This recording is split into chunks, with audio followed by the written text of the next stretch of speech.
মেয়ে খুব ডেঞ্জারাস জিনিস। আমাদের নবীজি বলেছেন, আমি আমার উম্মতের উপর সবচেয়ে বেশি ভয় পাই নারীর ফিতনা।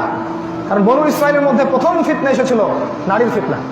ওয়াত্তাকুদ দুনিয়া ওয়াত্তাকুন নিসা, তোমরা দুনিয়া থেকে বেঁচে থাকো, নারীদের ফিতনা থেকে বেঁচে থাকো। এবার এই যুগের দিকে তাকান, আন্ডারওয়্যার কিনতে যাবেন মেয়ের ছবি, গাড়ি কিনতে যাবেন মেয়ের ছবি, মার্কেটে যাবেন মেয়েরা পুতুল রেখে দেওয়া হয়েছে ল্যাংটা করে, বাজারে বাইরে বের হবেন দেখবেন মেয়েরা নিসাউন কাসিয়াতুন আরিয়াত, কাপড় পরেও ন্যাংটা হয়ে ঘুরছে। স্কুলে কলেজে যাবেন ফ্রি মিক্সিং, ছেলে মেয়ে একসাথে আশপাশে পড়াশোনা করছেন।